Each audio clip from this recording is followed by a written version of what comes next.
ओम नमो भगवते वासुदेवाय नमः।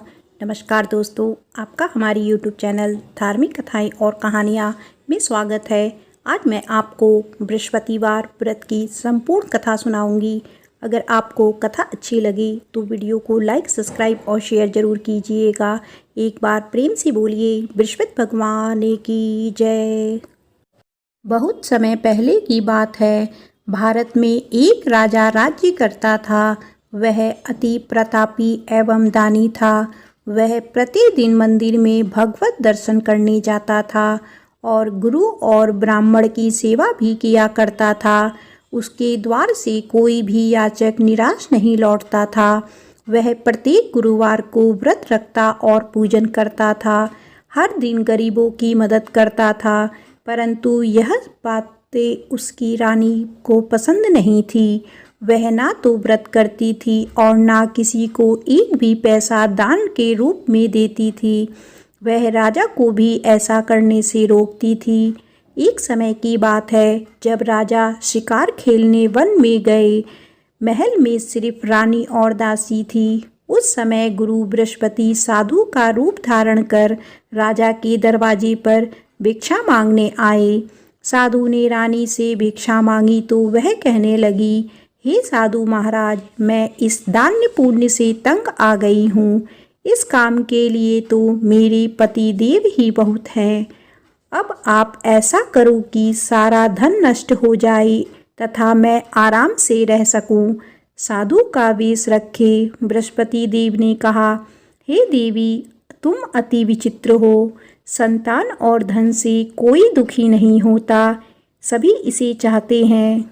पापी भी पुत्र और धन की इच्छा करता है। अगर तुम्हारे पास धन बहुत है तो भूखे मनुष्यों को भोजन कराओ, ब्राह्मणों को दान दो, प्याऊ लगवाओ, धर्मशालाएं बनवाओ, कुएं, तालाब, बावड़ी, बाग बगीचे आदि बनवाओ तथा निर्धनों की कुंवारी कन्याओं का विवाह करवाओ। साथ ही यज्ञ आदि करो। इस प्रकार के कर्मों से आपके कुल का एवं आपका नाम लोक परलोक में प्रसिद्ध होगा एवं स्वर्ग की प्राप्ति होगी। किंतु वह मूर्ख रानी साधु की इन बातों से खुश नहीं हुई। वह बोली, हे साधु महाराज, मुझे ऐसी संपत्ति की आवश्यकता नहीं जो मेरे काम न आए तथा जिसको मैं अन्य लोगों को दान कर दूं, जिसको रखने और संभालने में ही मेरा सारा समय नष्ट हो जाए। साधु ने रानी को समझाने का बहुत ही प्रयत्न किया, परंतु रानी अपनी बात पर अडिग रही। तब साधु ने कहा, हे देवी, यदि तुम्हारी ऐसी ही इच्छा है तो जैसा मैं तुम्हें बताता हूँ तुम वैसे ही करना। बृहस्पतिवार के दिन घर को गोबर से लीपना, अपने केशों को पीली मिट्टी से धोना, केशों को धोते समय स्नान करना, राजा से कहना कि वह भी हजामत करवाए, भोजन में मांस मदिरा खाना, कपड़े धोबी के यहाँ धुलने डालना। इस तरह 7 बृहस्पतिवार निरंतर करने से तुम्हारा सब धन नष्ट हो जाएगा। ऐसा कहकर साधु रूपी बृहस्पति देव अंतर्ध्यान हो गए। रानी ने साधु के कहे अनुसार ही 7 बृहस्पतिवार वैसे ही करने का विचार किया। साधु के बताए अनुसार करते हुए उसे केवल 3 बृहस्पतिवार ही बीते थे कि उसकी समस्त धन संपत्ति नष्ट हो गई। कहे अनुसार ही करने से भरपेट भोजन के लिए भी दोनों समय परिवार तरसने लगा तथा सांसारिक भोगों से दुखी रहने लगा। इस प्रकार के अभावग्रस्त जीवन से तंग आकर एक बार राजा रानी से कहने लगा कि हे रानी, तुम यहाँ पर रहो, मैं दूसरे देश को जाता हूँ, क्योंकि यहाँ पर मुझे सभी मनुष्य जानते हैं, इसीलिए मैं यहाँ कोई कार्य नहीं कर सकता। देश चोरी परदेश भीख के समान है। ऐसा कहकर राजा परदेश चला गया। वहाँ जंगल में लकड़ी काट कर लाता और उन्हें शहर में बेचकर जीवन यापन करने लगा। राजा के जाने के पश्चात इधर उसके बिना रानी और दासी दुखी रहने लगी। किसी दिन भोजन मिलता तो किसी दिन जल पीकर ही रहना पड़ता। एक समय रानी और दासी को 7 दिन बिना भोजन के व्यतीत हो गए तो रानी अपनी दासी से बोली, हे दासी, यहाँ समीप के ही नगर में मेरी बहन रहती है जो बहुत धनवान है। तू उसके पास जा और वहाँ से 5 सेर भेजर मांग कर लिया, जिससे कुछ समय के लिए गुजर बसर हो जाएगी। दासी उसकी बहन के पास गई। बृहस्पतिवार का दिन था। रानी की बहन उस समय ध्यान मग्न होकर पूजा कर रही थी। दासी ने रानी की बहन से कहा, हे रानी, मुझे आपके पास आपकी बहन ने भेजा है, मुझे 5 सेर भेजर दे दो। दासी ने अपनी बात अनेक बार कही, परंतु रानी की बहन ने कोई उत्तर नहीं दिया, क्योंकि वह उस समय बृहस्पतिवार की कथा सुन रही थी। रानी की बहन से जब दासी को कोई अपेक्षित उत्तर नहीं मिला तो वह अति दुखी हुई। उसे क्रोध भी आया। लौटकर वह रानी से बोली, हे रानी, आपकी बहन बहुत धनी स्त्री है, परंतु वह अति घमंडी भी है। वह छोटे लोगों से बात भी नहीं करती। 5 सेर भेजर देने के लिए मैंने उससे बहुत बार कहा, परंतु उसने कोई उत्तर नहीं दिया। इस प्रकार मुझे निराश एवं खाली हाथ लौटना पड़ा। रानी बोली, हे दासी, इसमें मेरी बहन की किसी प्रकार का कोई दोष नहीं है। जब बुरे दिन आते हैं तब कोई सहारा नहीं देता, अपने पराये हो जाते हैं। अच्छे बुरे का ज्ञान विपत्ति में ही होता है। जो ईश्वर की इच्छा होगी वही होगा। यह सब हमारी भाग्य का दोष है। उधर पूजा समाप्त होने के पश्चात रानी की बहन ने सोचा कि मेरी बहन की दासी आई थी, परंतु मैंने उसे कोई उत्तर नहीं दिया। इससे वह बहुत दुखी हुई होगी। कथा सुनकर तथा विष्णु भगवान का प्रसाद ग्रहण कर वह अपनी बहन के घर आई तथा बोली, हे बहन, मैं बृहस्पतिवार का व्रत कर रही थी। तुम्हारी दासी आई, परंतु कथा समाप्त होने से पूर्व ना उठते हैं और ना ही बोलते हैं, इसीलिए मैं नहीं बोली। बताओ दासी, किस कार्य से मेरे पास गई थी? रानी बोली, बहन, हमारे घर अनाज नहीं था तथा राजा परदेश गए हुए हैं। वैसे तुमसे कोई बात छिपी नहीं है, इस कारण मैंने दासी को तुम्हारे पास 5 सेर भेजर लेने के लिए भेजा था। इस पर रानी की बहन बोली, हे बहन, बृहस्पति भगवान सबको मनवांछित फल देते हैं। देखो, शायद तुम्हारे घर में किसी कोने में अनाज रखा हो। यह सुनकर रानी की बहन की बातें से विस्मित होकर दासी घर के अंदर गई तो वहाँ उसे एक घड़ा भेजर का भरा मिला। उसे बड़ा ही आश्चर्य हुआ, क्योंकि उसके अनुसार घर का एक एक बर्तन अन्न से खाली था। उसने बाहर आकर रानी को सारा वृत्तांत सुनाया। दासी अपनी रानी से कहने लगी, हे रानी, देखो, वैसे भी हमको जब अन्न नहीं मिलता तो वह भी व्रत समान ही है। अगर इनसे व्रत की विधि तथा कथा पूछ ली जाए तो बृहस्पतिवार का व्रत हम भी किया करेंगे। और फिर दासी के कहने पर रानी ने अपनी बहन से बृहस्पतिवार व्रत पूजन विधि एवं नियमों के बारे में विस्तार से पूछा। उन्होंने बताया, जो बृहस्पतिवार के व्रत में चने की दाल और मुनक्का से विष्णु भगवान का केले की जड़ में पूजन कर दीपक जलाता है, पीला भोजन करता है, पीले वस्त्र धारण करता है तथा प्रेम पूर्वक बृहस्पति भगवान की कथा सुनता है, इस प्रकार करने से गुरु भगवान उस भक्त से प्रसन्न होते हैं, धन, अन्न, पुत्र देते हैं, मनवांछित मनोकामना पूर्ण करते हैं। व्रत एवं पूजन की विधि बताकर रानी की बहन अपने घर लौट गई। तत्पश्चात रानी और दासी दोनों ने निश्चय किया कि बृहस्पति देव भगवान का व्रत एवं पूजन जरूर करेंगे।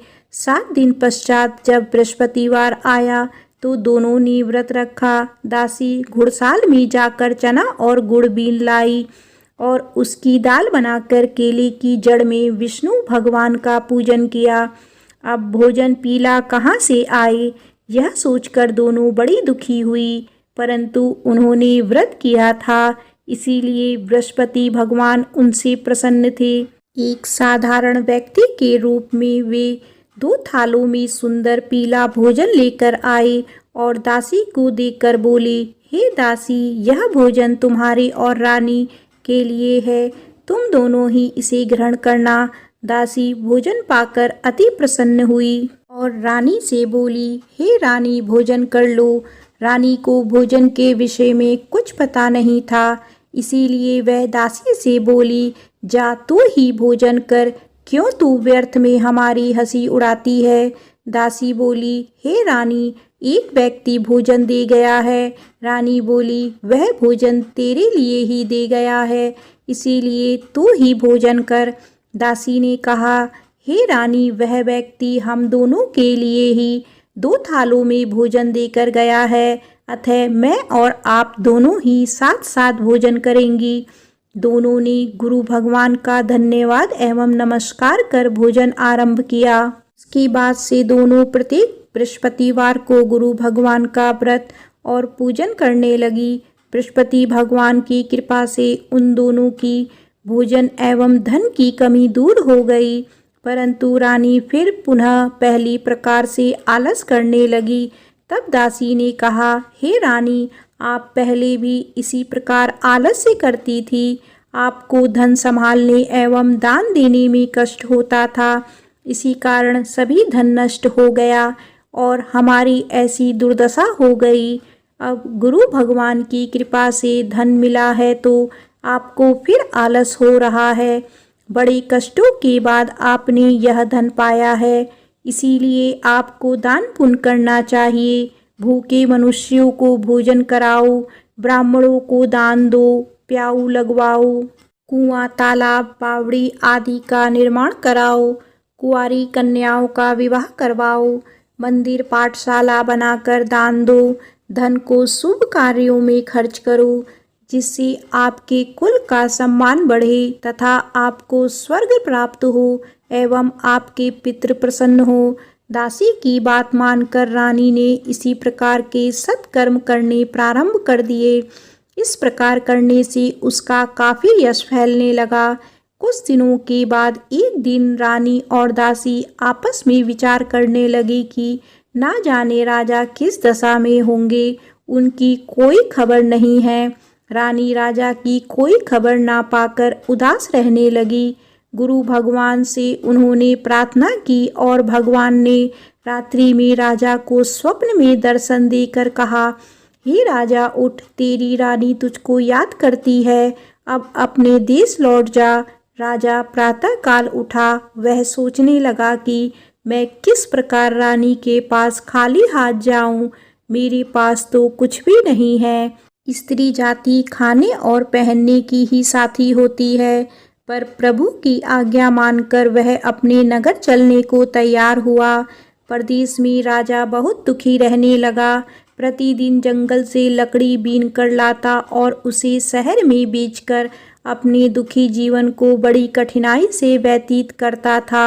एक दिन राजा दुखी कर अपने पुराने दिन की याद करके रोने लगा।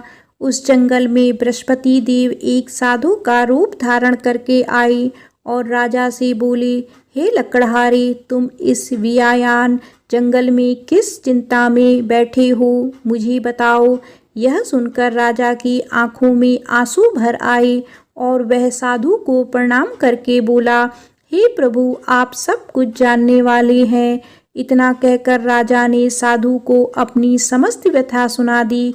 तब साधु रूपी गुरु भगवान राजा से बोले, हे राजन, तुम्हारी पत्नी ने बृहस्पतिवार के दिन बृहस्पति देव का अपमान किया था, जिसके कारण तुम्हारी यह दुर्दशा हुई। अब तुम किसी प्रकार की चिंता मत करो, भगवान तुम्हें पहले से अधिक धन प्रदान करेंगे। देखो, तुम्हारी पत्नी ने बृहस्पतिवार का व्रत आरंभ कर दिया है। अब तुम भी बृहस्पतिवार का व्रत करके चने की दाल व गुड़ जल को लोटे में डालकर केले का पूजन करो, फिर कथा कहो या सुनो। भगवान तुम्हारी सभी इच्छाएं की पूर्ति करेंगे। साधु के वचन सुनकर राजा बोला, हे प्रभु, मुझे लकड़ी बेचने के पश्चात इतना पैसा भी नहीं बचता कि भोजन करने के उपरांत कुछ भी बचा सकूं। मैंने रात्रि में अपनी रानी को व्याकुल एवं व्यथित देखा है। मेरे पास कोई साधन नहीं जिससे उसका समाचार भी जान सकूं। इसके अतिरिक्त मैं बृहस्पति देव की कथा भी नहीं जानता, जिसे कह या सुनकर मैं व्रत धारण कर भगवान बृहस्पति देव का पूजन कर सकूं। साधु ने कहा, हे राजा, तुम किसी बात की चिंता ना करो। बृहस्पतिवार के दिन तुम नित्य की भांति लकड़ियां लेकर शहर में जाओ। तुम्हें रोज से दुगना धन प्राप्त होगा, जिससे तुम भली भांति भोजन कर लोगे तथा गुड़ एवं चने का प्रसाद खरीदकर बृहस्पति देव की पूजा भी कर सकते हो। बृहस्पतिवार की कहानी इस प्रकार से है। प्राचीन समय में एक बहुत ही निर्धन ब्राह्मण था। उसके कोई संतान नहीं थी।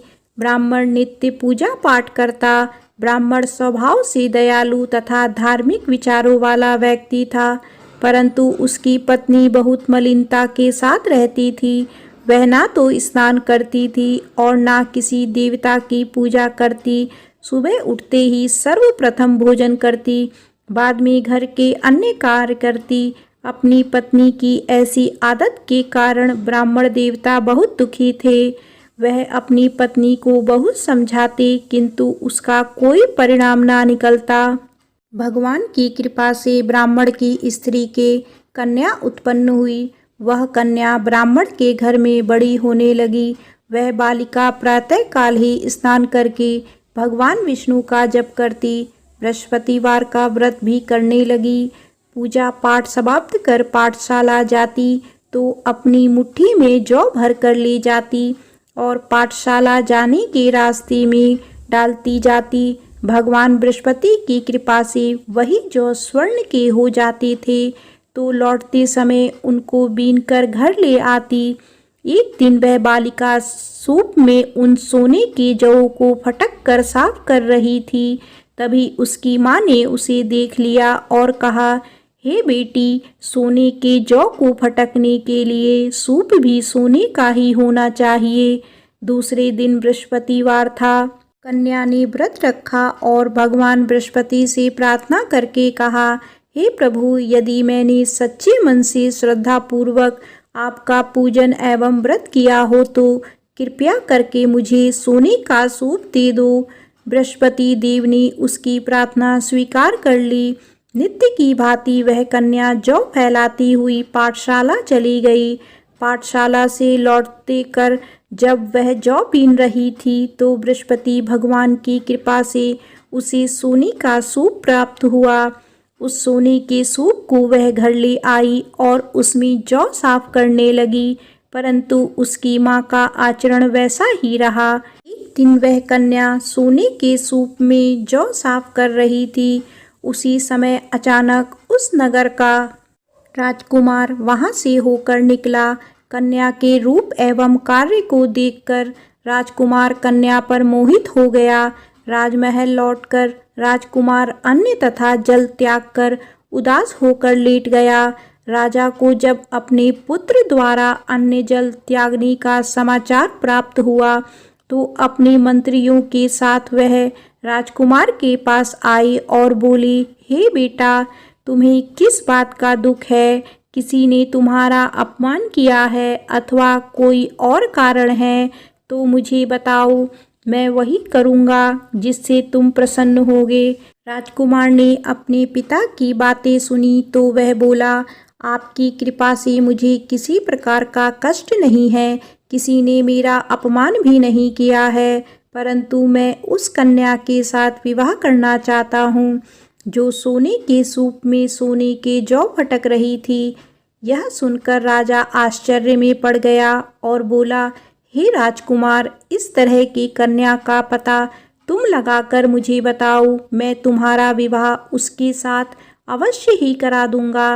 राजकुमार ने प्रसन्न होकर राजा को उस ब्राह्मण कन्या के घर का पता बताया। राजा के आदेश पर मंत्री उस कन्या के घर गया और राजा को आदेश ब्राह्मण को कह सुनाया। 6 दिन बाद ब्राह्मण की कन्या का विवाह राजकुमार के साथ हो गया। घर से कन्या के विदा होते ही उस ब्राह्मण के घर में पहले की तरह निर्धनता वापस आने लगी। अब भोजन के लिए अनाज भी बड़ी मुश्किल से मिलता था। एक दिन दुखी होकर ब्राह्मण देवता अपनी बेटी से मिलने गए। बेटी पिता की ऐसी अवस्था को देखकर अत्यंत दुखी हुई और उसने अपनी माँ का समाचार पूछा। ब्राह्मण ने पुत्री को सभी हाल कह सुनाया। पुत्री ने अपने पिता को बहुत सा धन देकर विदा कर दिया। इस प्रकार ब्राह्मण का कुछ समय सुखपूर्वक व्यतीत हुआ, लेकिन धन समाप्त होने के बाद स्थिति पूर्ववत हो गई। ब्राह्मण फिर अपनी पुत्री के यहाँ गया और उससे सभी हाल कह सुनाया। पुत्री बोली, हे पिताजी, आप अपने साथ माताजी को यहाँ लिया लाओ। मैं उन्हें वह विधि बता दूंगी जिससे दरिद्रता दूर हो जाएगी। ब्राह्मण देवता अपनी पत्नी को साथ लेकर अपनी पुत्री के पास राजमहल पहुँचे तो पुत्री अपनी माँ को समझाने लगी, हे माँ, तुम सुबह उठकर सर्वप्रथम स्नान आदि करके भगवान विष्णु का पूजन किया करो तो सब निर्धनता दूर हो जाएगी। तो उसकी माँ ने उसकी एक ना मानी। वह सुबह उठकर सर्वप्रथम अपनी पुत्री के घर में बचा जूठन खा लेती थी। एक दिन उसकी बेटी को अपनी माँ पर बहुत गुस्सा आया। उसने उस रात को कोठरी में खाने का सारा सामान निकालकर अपनी माँ को उसमें बंद कर दिया। प्रातः कोठरी से अपनी माँ को निकालकर तथा स्नान आदि कराकर पूजा पाठ करवाया तो उसकी माँ की बुद्धि ठीक हो गई। इसके बाद वह प्रतिदिन पूजा पाठ करती और प्रत्येक बृहस्पतिवार को व्रत भी रखने लगी। इस व्रत के प्रभाव से उसकी माँ भी अत्यंत धनवान तथा पुत्रीवती हो गई और बृहस्पति देवता की कृपा से वृद्धावस्था में मृत्यु को प्राप्त कर स्वर्ग को गई। वह ब्राह्मण भी सुखपूर्वक इस लोक का सुख भोग कर स्वर्ग को प्राप्त हुआ। इस प्रकार कहानी कहकर साधु देवता वहाँ से अंतर्ध्यान हो गए। धीरे धीरे 6 दिन का समय बीत गया तथा बृहस्पतिवार का दिन आ गया। लकड़हारा रूपी राजा जंगल से लकड़ी काटकर किसी शहर में बेचने गया। आज उसे और उस दिनों से अधिक धन मिला।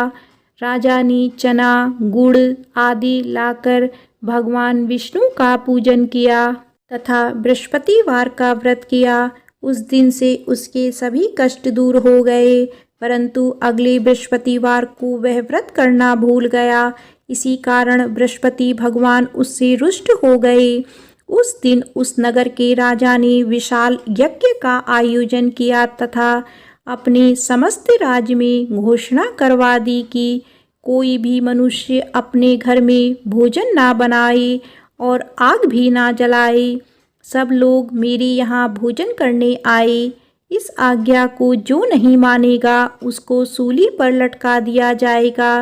राजा की आज्ञानुसार राज्य के सभी निवासी राजा के भोज में सम्मिलित होने गए, परंतु लकड़हारा कुछ विलंब से पहुंचा। इसीलिए राजा उसको भोजन कराने अपने साथ महल में ले गए। जब राजा लकड़हारे को भोजन करा रहे थे तो रानी की दृष्टि उस खूंटी पर पड़ी जिस पर उसका 9 लक्खा हार लटका हुआ था। उसे खूंटी पर हार लटका दिखाई नहीं दिया। रानी को निश्चय हो गया कि मेरा हार इस लकड़हारे ने चुरा लिया है। उसी समय रानी की जिद पर राजा ने सैनिक बुलवाकर लकड़हारे को जेल में डलवा दिया। जेल खाने में बंद वह लकड़हारा बहुत दुखी होकर विचार करने लगा कि ना जाने कौन सी पूर्व जन्म के कुकर्म से मुझे यह दुख प्राप्त हुआ है। जेल में बंद लकड़हारा भगवान बृहस्पति को याद करने लगा। तत्काल बृहस्पति देव साधु के रूप में प्रकट हो गए और उसकी दशा देखकर कहने लगे, अरे मूर्ख, तूने बृहस्पतिवार को बृहस्पति देव की कथा एवं व्रत करना भूल गया, इसी कारण तुझे यह दुख प्राप्त हुआ है। अब किसी प्रकार की चिंता मत कर। बृहस्पतिवार के दिन जेल खाने के दरवाजे पर तुझे 50 पैसे पड़े मिलेंगे। तुम उन पैसों से प्रसाद मंगाना, भगवान बृहस्पति का पूजन एवं कथा कहना, कथा का प्रसाद स्वयं भी ग्रहण करना तथा दूसरों को भी कराना। इस प्रकार करने से तुम्हारे सभी कष्ट दूर हो जाएंगे। अगले बृहस्पतिवार राजा को जेल के दरवाजे पर पैसे मिले। राजा ने पूजा का सामान मंगवाकर कथा कही और प्रसाद बांटा। उसी रात बृहस्पति देव ने उस नगर के राजा को सपने में दर्शन देकर कहा, हे राजा, तूने जिस आदमी को जेल खाने में बंद कर रखा है वह निर्दोष है, वह राजा है, उसे छोड़ दो। रानी का नौलखा हार उसी खूंटी पर लटका हुआ है। अगर तू ऐसा नहीं करेगा तो मैं तेरी राज्य को नष्ट कर दूंगा। राजा सुबह उठा और खूंटी पर हार लटका देखकर लकड़हारे को बुलाकर उससे क्षमा याचना की तथा राजा के योग्य सुंदर वस्त्र आभूषण भेंट करके उसे विदा किया। बृहस्पति देव की आज्ञानुसार राजा अपने नगर को चल दिया। जब वह नगर के निकट पहुंचा तो उसे बहुत आश्चर्य हुआ। वहां पहले से अधिक तालाब, बाग और कुएं तथा बहुत सी धर्मशालाएं, मंदिर आदि बने हुए थे। राजा ने जब नगरवासियों से पूछा कि यह बाग, तालाब, धर्मशालाएं एवं कुएं किसके द्वारा बनाए गए हैं, तब नगर के सब लोग कहने लगे कि यह सब रानी और दासी द्वारा बनाए गए हैं। राजा को बहुत आश्चर्य हुआ और क्रोध भी आया। जब रानी ने यह खबर सुनी कि राजा आ रहे हैं तो उसने दासी से कहा, हे दासी, देख, राजा हमें अति दीन अवस्था में छोड़ गए थे। वह हमारी ऐसी हालत देखकर कहीं द्वार से ही ना लौट जाएं, इसीलिए तू द्वार पर खड़ी हो जा। रानी की आज्ञानुसार दासी दरवाजे पर खड़ी हो गई। जब राजा आई तो उन्हें अपने साथ महल में लिवा लाई। तब राजा ने क्रोध करके अपनी तलवार निकाली तथा रानी से पूछा, बताओ, धन तुम्हें कैसे मिला, किस प्रकार प्राप्त हुआ? तब रानी ने कहा कि हमें यह सब धन बृहस्पति देव के व्रत के प्रभाव से प्राप्त हुआ है। अब राजा ने निश्चय किया कि 7 दिन बाद तो सभी बृहस्पति देव का पूजन करते हैं, परंतु मैं प्रतिदिन में 3 बार कथा कहा करूँगा तथा नित्य व्रत किया करूँगा। अब हर समय राजा के दुपट्टे में चने की दाल बंधी रहती तथा दिन में 3 बार वह कथा कहता। ऐसे ही एक दिन राजा ने विचार किया कि चलो अपनी बहन के यहाँ हो आवे। ऐसा निश्चय कर राजा घोड़े पर सवार होकर अपनी बहन के यहाँ चल दिया। मार्ग में उसने देखा कि कुछ आदमी एक मुर्दे को लिए जा रहे हैं। उन्हें रोककर वह कहने लगा कि अरे भाई, कुछ देर मेरी बृहस्पतिवार की कथा सुन लो। वे बोले, लो, हमारा आदमी मर गया है, इसको अपनी कथा की पड़ी है। परंतु कुछ आदमी बोले, अच्छा कहो, हम तुम्हारी कथा भी सुनेंगे। राजा ने दाल निकाली और कथा कहनी शुरू कर दी। जब कथा आधी हो गई तो मुर्दा हिलने लगा और जब कथा समाप्त हुई तो राम राम करके वह मुर्दा खड़ा हो गया। राजा आगे चला। उसे चलते चलते शाम हो गई। आगे मार्ग में उसे एक किसान खेत में हल चलाता मिला। राजा उससे बोला, अरे भैया, तुम मेरी बृहस्पतिवार की कथा सुन लो। किसान बोला, जब तक मैं तेरी कथा सुनूंगा तब तक 4 हरैया जोत लूँगा। जाओ भैया, तुम अपनी कथा किसी और को सुनाना। राजा आगे चलने लगा। राजा के हटते ही किसान के बैल पछाड़ खाकर गिर गए और किसान के पेट में बहुत तेज दर्द होने लगा। उसी समय किसान की माँ रोटी लेकर आई। उसने जब यह देखा तो अपने पुत्र से सब हाल पूछा। बेटे ने सारा हाल बता दिया। किसान की माँ दौड़ी दौड़ी घोड़े पर सवार राजा के पास गई और उससे बोली, मैं तेरी कथा सुनूंगी, तू अपनी कथा मेरे खेत पर ही चलकर कहना। राजा ने लौटकर किसान के खेत पर जाकर कथा कही, जिसे सुनते ही बैल खड़े हो गए और किसान के पेट का दर्द भी बंद हो गया। आगे चलकर राजा अपनी बहन के घर पहुंच गया। बहन ने भाई की खूब आवभगत की। दूसरे दिन सुबह राजा जागा तो उसने देखा कि सब लोग भोजन कर रहे हैं। राजा ने अपनी बहन से पूछा कि यहाँ कोई ऐसा मनुष्य है जिसने भोजन नहीं किया हो और जो मेरी बृहस्पतिवार की कथा का श्रवण कर ले। तो बहन बोली, हे भैया, यह देश ऐसा ही है। यहाँ के लोग पहले भोजन करते हैं, बाद में कोई अन्य काम करते हैं। अगर पड़ोस में हो कोई तो देख आती हूँ। ऐसा कहकर बहन चली गई, परंतु उसे कोई भी ऐसा व्यक्ति नहीं मिला जिसने भोजन ना किया हो। वह एक कुम्हार के घर गई जिसका लड़का बीमार था। उसे यह भी पता चला कि उसके यहाँ 3 दिन से किसी ने भोजन नहीं किया है। राजा की बहन ने अपने भाई की कथा सुनने के लिए कुम्हार से आग्रह किया तो वह तैयार हो गया।